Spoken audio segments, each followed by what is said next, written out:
Welcome to the Struggle Bubble. I'm Chad Cutting. And I'm Craig Sergi. Craig is joining us live from Lake Tahoe, where he's visiting for the week, really, right? 6 days? 8 days. 8 days. How would you describe your internet connection, Craig? Like Lake Tahoe. Deep, broken, rocky, some success and some failure. Looks pretty though. Yeah, behind the scenes, if anybody wants to produce their own podcast, we spent the last 22 minutes, one, getting Craig on the phone, two, going back and forth in the room to make sure we have a connection strong enough, and then another, I don't know, 4 or 5 minutes actually hearing each other while you're frozen. We're testing. We're testing the phone for podcasting over a computer. So if it sounds terrible, we know why. It's all part of the struggle bubble, right? We talk about every single week. You need to be flexible. You need to be fluid. You don't get aggravated. You just adapt. Control what you can And control. overcome. And then we don't want to leave our listeners without 1 week of an episode, right? We'll get phone calls like we did last week from our friends saying, "Hey, I'm walking the dog in the morning. Where's the podcast? I need somebody to keep me company." Yeah. I got one saying, "Where's my Wednesday drive into the office?" So Okay. we're thankful for everybody that continues to listen and follow us on the Struggle Bubble Pod on Instagram. It's a learning experience, but we're having a ton of fun doing it. I don't know about you, but this has been a fun couple of months being able to broadcast, get our lovely faces and voices out into the masses. Yeah, your face for radio is really coming across well. Well, at least they can see me clearly, Craig. I don't know how the quality of your video is going to be. They just picture in Tahoe. We had 311 downloads over the last 30 days, which I thought was pretty cool. We got to get to 1,000. More subscribers, please. We are in 26 countries now, which was pretty awesome. I'm still calling out Thomas because I don't see any promo to get his one downloaded more than anybody else. I think we So continue Jenna, to if mention you're his listening, name. Exactly. Mention their names. That way we know if they're listening or not. yeah, we'll just, walk of shame. It's fine. It's fine. Well, on this week's episode, we talked a bit the last couple of weeks about work-life balance, and then we immediately say, well, it's really not balance. It's never going to be an equal part, one or the other. You can't have a hard and fast line to say this is my work life, this is my personal life, and they don't bleed into one another. So the phrase has been work-life integration, right? How does it blend together, blur together about how you bring your work life home and sometimes your personal life to work? We're all one person. You can't just turn it on and turn it off. And in fact, a little bit healthier to fully integrate and acknowledge where the shortcomings are and how we address them. So, Craig, I think we go directly into what our conversation was. Was it yesterday or the day before? We're sitting there having a business meeting, trying to plan the week, what needs to get done. We're having a serious conversation. And then down these stairs, you hear footsteps. Boom, boom, boom, boom. Craig looks over my shoulder and says, "I think you've got Rambo behind you." And I turn around, and sure enough, Alexa's right there, camo vest, Nerf darts, stockpiled. I think there were 100 of them with her nice little Nerf gun. And before I can turn around, and thankfully I did not turn around, pop! Nerf dart goes right by my face, hits the monitor, bounce back, hits me right in the face. And Craig had a really good laugh on it. Assassination attempt. Oh, we can't joke about that, Craig. I was trying to skirt the line. I didn't want to say gun when I was talking about Nerf. Come on, man. Come on. It was fantastic, and it was a nice break in a serious conversation that was needed. I'm just gonna nail my dad in the back of the head with the Nerf gun. It would have been funny though if you were on with your old job with a VP or someone. And these twins have had the times of their life since I've been on Zoom calls, because the story I always tell is I was presenting to about 250 people. We're presenting our yearly roadmap, and I'm locked in and I can't see my screen. I can only see the slide I'm presenting on Zoom, and I leave my door open. Otherwise they'd be, grabbing the handle and making a ton of noise. Well, I didn't notice that they actually came in. and there was a clothing rack right behind me. And they would grab on top of the clothing rack, and Theo's sitting there trying to do a muscle up. Alexa's grabbing on, and then she falls off, and I'm just locked in. I keep on presenting. And then all of a sudden, I'm done. I pass it off to the next presenter, and my Slack starts blowing up. That was amazing. They were so awesome back there. Like, what are you talking about? Had to look at the Oh, video to that's the see that they were best. doing, yeah, full pull ups right behind me. Not a care in the world. I'm just lucky they were Oh, clothed. I just love everything about that. And thank God I do like that the Slack blew up, not on your presentation, but on your kids being Oh, comical. yeah, they didn't care That's, about what was being presented. That could have been an email, but yeah. Ah, the classic. Oh, let's have a meet. Oh, I hear footsteps. well, that Here we is go. even right Oh, now, right? You go downstairs, and I'm trying to be polite. They shouldn't stop living their life because I'm doing a podcast, waiting for Craig for a podcast that should have been on 4 hours ago. But there is a fort, a pretty epic fort. I'll share some photos on our Instagram after the episode. Right above me, right on the floor above me, and they are, I think, are doing cannonballs onto the floor right now. yeah, good. That's I'm gonna perfect. do my best. You have to see what everybody says about my editing quality, but I'm gonna try and edit all of those sounds out. The no need. It's hilarious. Yeah, and being 4 hours late, it's I'm in the struggle right now. Being in beautiful Lake Tahoe is my kids are dancing, so it's the amount of people with their laptops open working while they're watching their kids dance or whatever. Their studio is unbelievable. I mean, let's just break it down. We're doing a dance competition Sunday through Thursday. Like, are you just going to take a week off work? Like, how do we juggle this? So, it's fortunately for me, um, I can work anywhere, so I'm able to go into the work-life balance or the work-life. What did you call it? Integration. Integration. Um, Fortunately for me, most of my meetings are in the morning, so I'm, at the cabin with really bad internet. But no, in all reality, I'm able to work wherever, and calls, etc. And where I don't know how some of these people do it.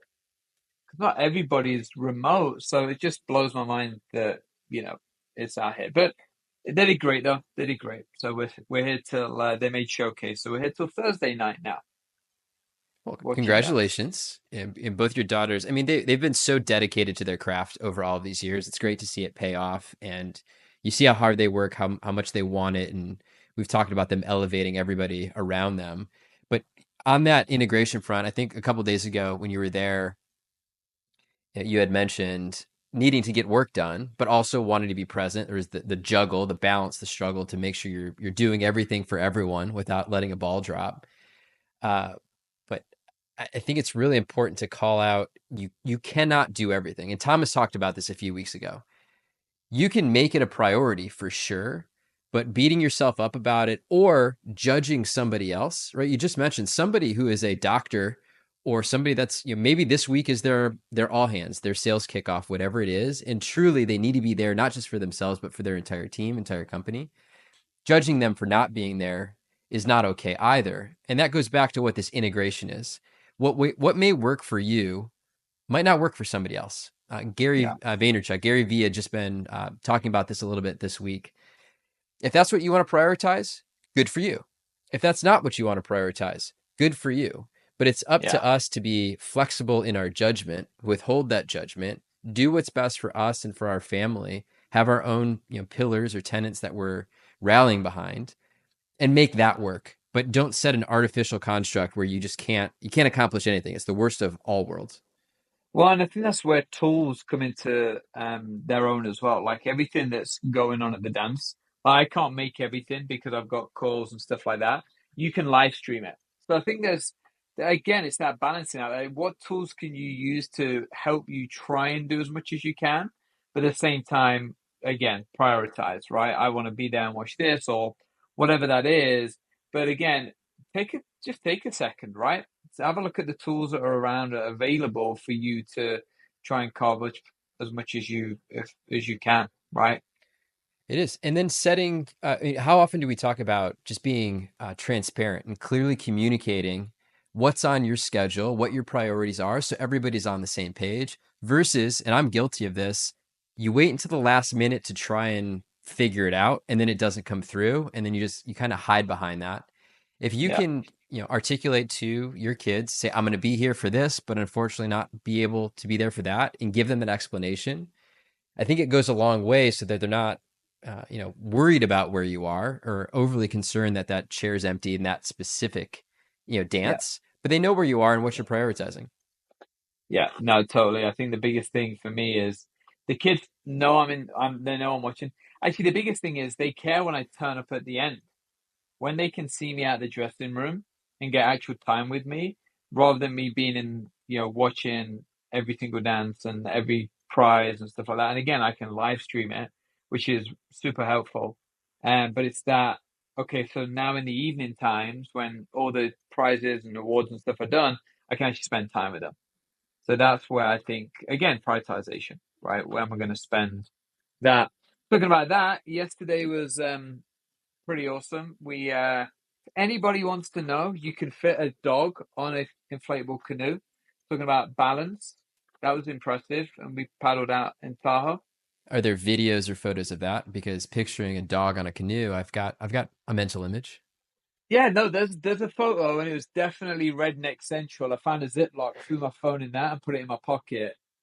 So I was a little worried that this wouldn't work today because my phone would be at the bottom of the lake. Um, But I did fine. I tried to FaceTime Britain at the same time as well, which I quickly stopped and thought that might be a bad idea.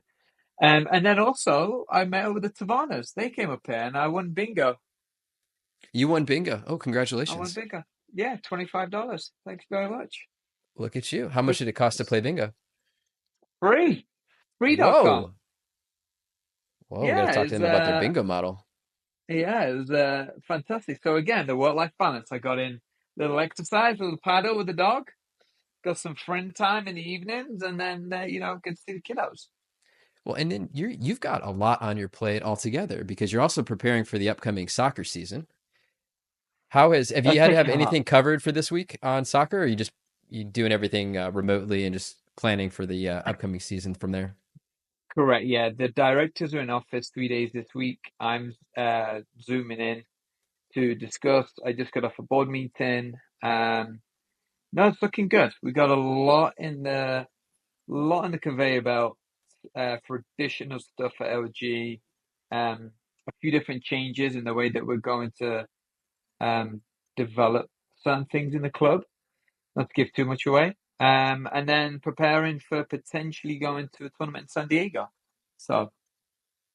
It's go, go, go. So it's busy. It is busy. Yeah, so you've got dance, you've got work, you've got this podcast, you've got your canoeing. Now, have you been able to prioritize? Well, I guess your workout is canoeing, right? You're not riding the Peloton or going in the mountain bike up there in Tahoe, Let me right? tell It's you. just the canoe. Let me just paint a picture for my radio face. You're going to have to paint a Um, picture because even if they're looking at the video, we can't see you. And you keep rocking in Perfect. that chair going back and forth. It's going to make editing a lot of fun. Sorry, our sister. Um, I was David Goggins. I got the canoe, put it on my head. I was carrying the boat. And then you had the dog on the leash. Dog on the leash. Yep. Man, somebody should make a song about you. Dog on the leash, canoe on the head. I was waiting for Britain to come back and then she can record me like just basically eating it as I'm walking the dog because the dog doesn't care if I'm going fast or slow. He wants to go fast. So it's gets Oh, exciting at times. he had to have a lot of fun. I do need to ask a question though. On social media this week, you put me on blast for calling you out Yeah. Why for would you for. do that? But I go right back to our accountability episode of you did the action. Don't point a finger back at me for calling it out. You're lucky I didn't do the long edit where I have like 27 different curse words that I was going to make a song. I know it's kind of funny seeing my auntie send me that WhatsApp message. I'm like, oh, well, that's. I was like, you're used to it, so it's okay. What did your mom say? Did she have feedback for this episode? She did not give feedback. No, I think, as I said, I think she's kind of numb to it at this point. She's been trying to think when did I start swearing? Probably 10. Chloe's age. I was going to ask you, and that was the comment that I was going to put on our Instagram post of, I said Queen's English, but I really wanted to, right? You drink when you're 13 in England, right? Is that the age? Maybe a little bit older. And then you're able to curse. I figured your first word was going to be, bugger or Well, shit or that's not something. real. Yeah, shit's a real word, but bugger's not really a swear word. No? Um, no, I mean kind of, I guess, but not really. Like your little bugger, just like your little sod or your little whatever. Um, but not really. I mean, it's kind of fake, isn't it? Okay. But you said washing your mouth out with soap last episode. Were you in trouble for cursing growing up in England?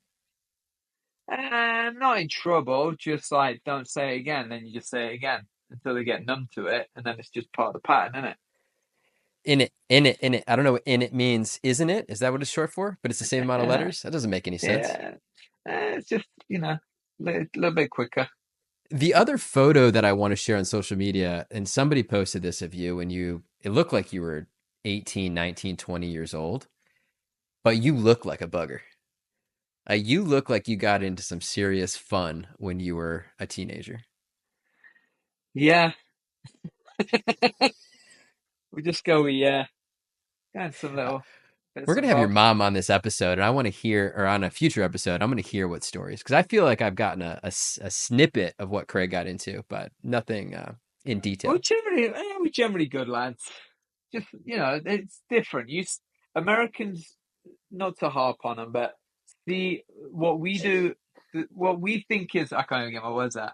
What we think is funny, some Americans or people we know don't think that's that funny, and including my wife. Um, but yeah, there was some. There's some We fun did fun some. to be had. Well, We you did keep some stuff. saying, you Americans in this country. Do you not feel? How long have you been here now? 15 years? 20 years? 17. 17. So still more time in England than in the United States. But Yeah, uh, we talk about me coming from Ohio. I still have everything behind me. The Browns, the Cavs, the Buckeyes, the Guardians. It stays core to you. What percentage do you feel? Right, that's you're 60% still English versus American. But is there any sense of you or any form of you that feels more American than English in some regard? um, I mean, naturally, yeah. I would say, just I would say there's certain things we just do different here that you wouldn't do in England, and vice versa, right? And we can go down the whole career path thing, and we can go, but again, I think it's segregated to where we live, Well, right? I that's what I think, wanted to get to, Craig, actually, is that foundation of you know, there's certain countries in Europe, I mean almost all of them really, that have figured it out.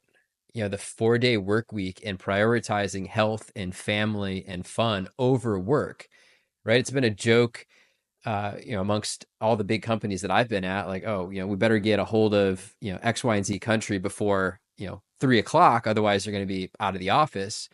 And for us, it's been, the grind culture, right? If you're not working 6 a.m. to 10 p.m., you're not really working hard. I think we've just yeah, done ourselves a real disservice setting those boundaries. And, we're seeing it now in a post COVID life of being able to integrate work and family where I think most of Europe has figured out how to balance it.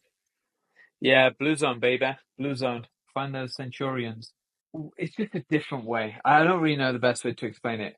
Where I feel where we live specifically, there's a definite feel of keeping up with the Joneses. And with that, if you don't keep up with it, there's a failure feeling that kicks into you, um, which is complete bullshit, right? Everyone's got something going on. Where in Europe, we're okay with living in a smaller house.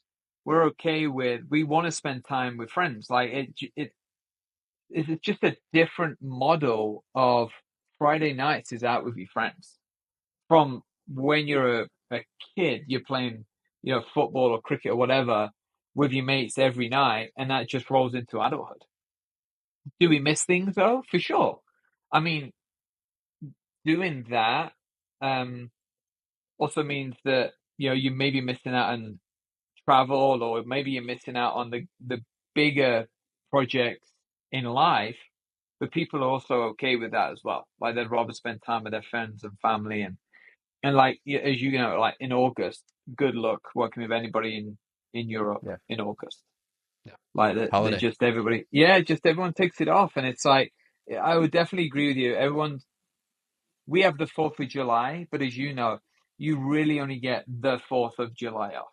Like you have to book vacation on those other days, and even then, people still ping you, right? Europe it closes down. It's done.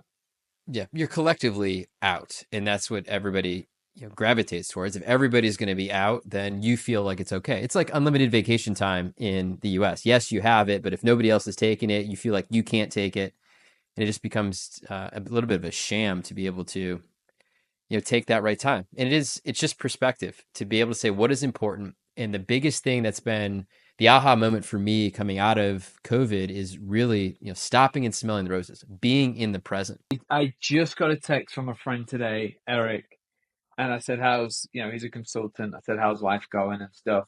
And he's like, first time for a while, I'm just listening to the universe, and I'm taking some vacation. Been on 3 vacations this year. I'm like, good for you. I was like, because normally, to your point, 6 a.m. to 10 p.m. grindstone, building, trying to grow, trying to do these things. He said, some of these, it's a rough economy right now, but some of the things he's trying to close from the sales side just isn't moving. And he's like, you know what? It's a great time to take vacation. So to your point, I think lots of people are going through that and reevaluating. I mean, we talk about it all the time. Like, is this going to be a work-life balance? If I take this job, am I expected to do 60, 70 hours a week? Does that fit the mold of what I'm trying to do with my kids and family or whatever? Um, a lot of people are taking a stop and a pause and a look and figuring it out. And I think you're going to see that as a priority when you're interviewing for jobs or going into jobs. That work life integration mindset, it's a conversation now, right? Can I Yeah, do this job and maintain the integration point, the balance point that I'm looking for? And it weighs, right? In the past 15 years, we've gone from the Facebooks and the Googles of the world offering every perk known to man. It's like college extended. You want food, yeah, you want barbecue, you want sushi, you want a gym, you want a play structure, you want inflatable soccer. You name it, you've got it, and you don't want to leave work. And now there's the aha moment of no, is there a job out there that's going to offer me the flexibility? Yes, I'm still going to get the job done, but that might not take 8 hours every single day. That might take 10 hours one day and 2 hours the next. yeah. And having the confidence and trust in employees and in yourself that you can accomplish this job.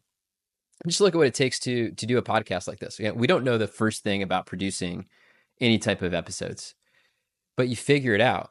And initially that might take 8 hours to do. It might take all day. Or once you get it rolling, it might take one or two, and then you move on to something else. But it's the passion around it, the trust and the accountability to get it done. And then to your point, using technology to be able to automate it. Right. If we had Yeah. a life automation, device or an app, I think all of us would gravitate towards it to say, here's the easy button. Let's tap it, organize it, let everybody know, what I'm about, where I'm going to be, what I want to do. It just hasn't been that easy from the personal side, despite all the tools that we have, professionally. Well, and then he gets overloaded, right? Everyone gets overloaded. And that's one thing I think people struggle with is you throw a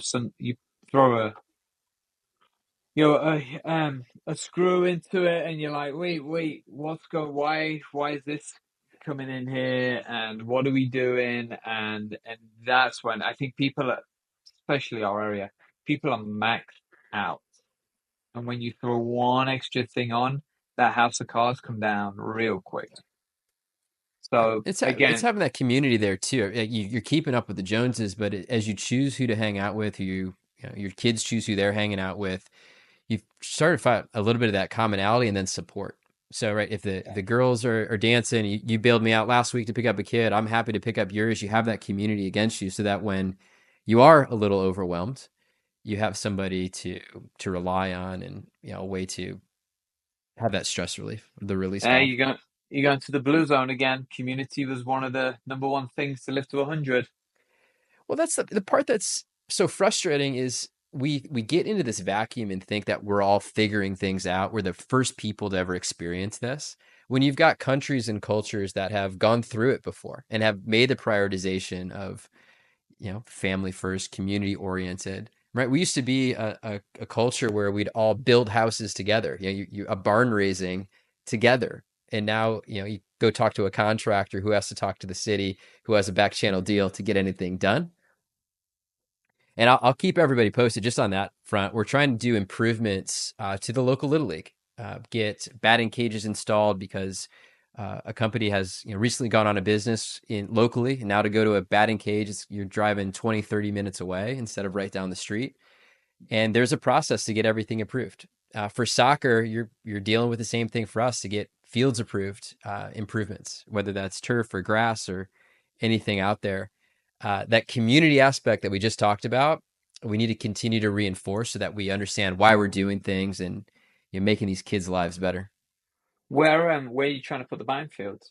Just so everybody So knows. we have the local field down at Balzer, so right downtown, the little gem, right next to the Public Works building, right off of the Creek Trail.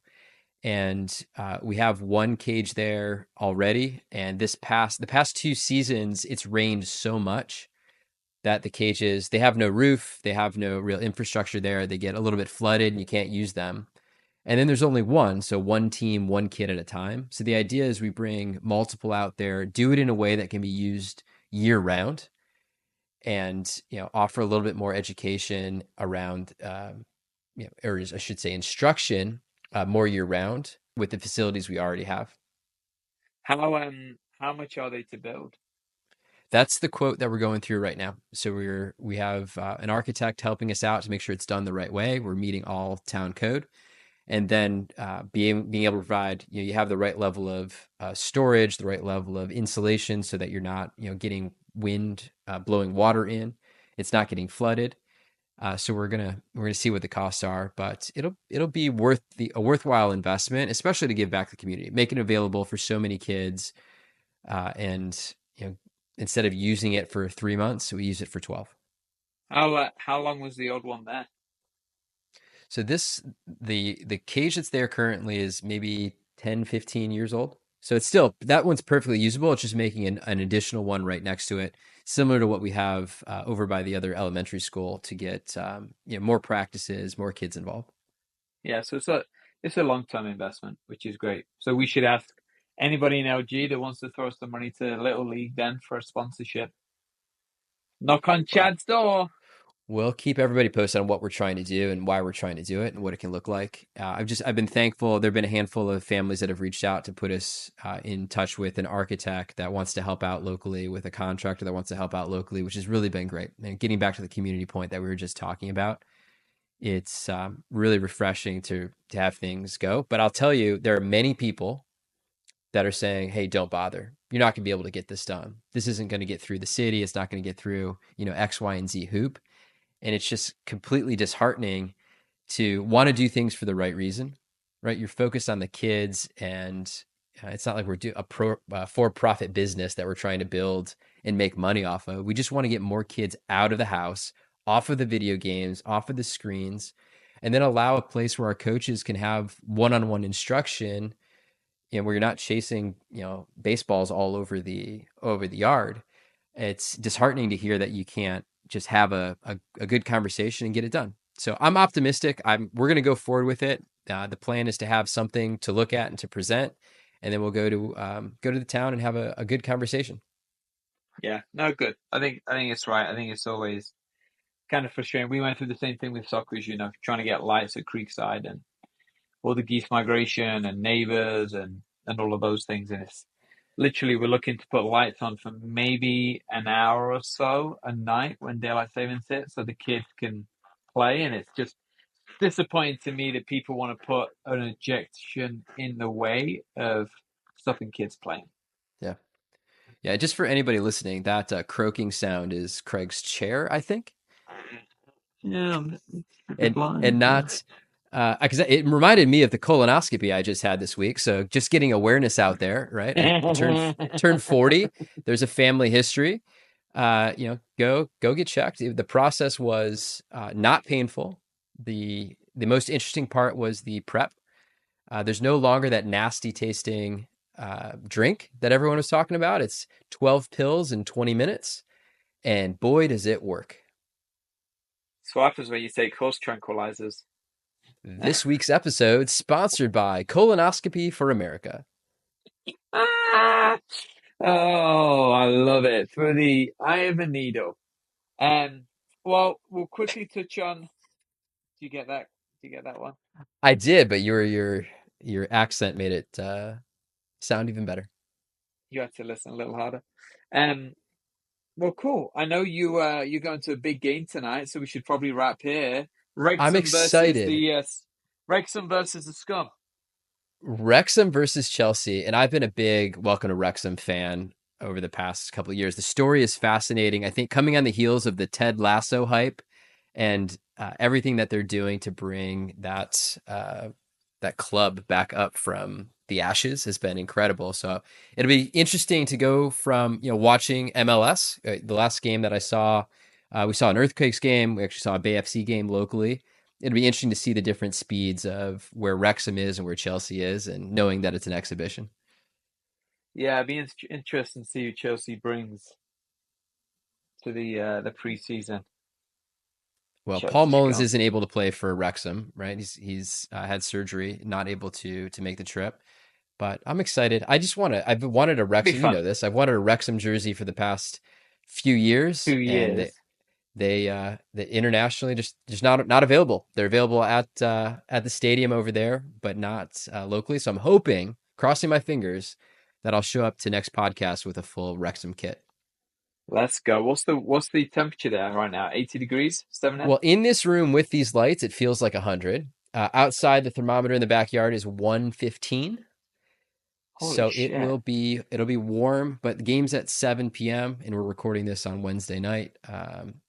So I'm hoping that it gets a little Yeah, it'll be cooler. fun. Levi's will be fun. I just abused so many of my Chelsea friends. I love it. Yeah, it'll be Well, interesting do you want game. to tell everybody whether you were able to come to this? And I bought the tickets, fully planning that you were going to Yeah, join me. yeah, And then yeah, did the yeah, yeah. dance schedule come out after that or before that, Craig? Well, so hold on before you shoot me. They have to qualify to come to nationals. And did you think they wouldn't qualify based on past performance?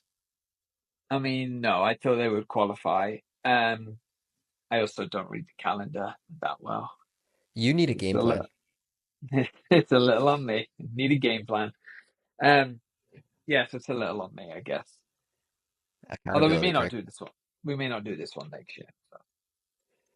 Well, next week's episode, we're back in your house, and I want to Yes, see the girls' ribbons or trophies, whatever they do. Maybe there's a new jacket. Did cash. you have to buy a sweatshirt? Oh, of course, cash. Scarlett Cash? won cash. What? Yeah, yeah. She got Does first. Scarlett want to sponsor next episode? Yeah, for sure. She got first and second. So she did do two dances. She just didn't get it first and second. And they gave cash, so she can pay for the gas. Um, yeah. So I'll be showing you absolutely nothing. I guess just to check. Well, I love again how their competitive spirit, seeing their faces light up when they go through this, and how proud they are of the work that they've done, and how they're representing themselves, the family, the dance company. It's fun to watch, and we'll keep everybody posted on the hardware that they bring home. But let's go ahead and wrap this episode. I hope everyone's enjoying listening to these. We're going through topics, we bounce them around back and forth based on the feedback that we're getting and what's going on in our lives. Right? We walk through Craig's traveling out to Tahoe and making everything work, juggling everything through his struggle bubble. We're dealing with different doctor's appointments and forts and darts being thrown at us over here at the home ship back in Los Gatos. But it's a lot of fun to be able to talk to everybody and get the feedback that we're getting. So as always, please subscribe wherever you're listening. It does a lot to get us out into further markets of not just followers, but to be suggested. One of our number one refers is, well, there's two. Spotify search, we're being recommended in that search algorithm, as well as through the Instagram reels. So Like, follow, subscribe everywhere that you're seeing. And if you're watching this video on Instagram, please share it with somebody that should be experiencing the struggle bubble with you. The Struggle Bubble Pod on Instagram. And we will see everybody next week. Next week. So just two working dads keeping it together. Barely.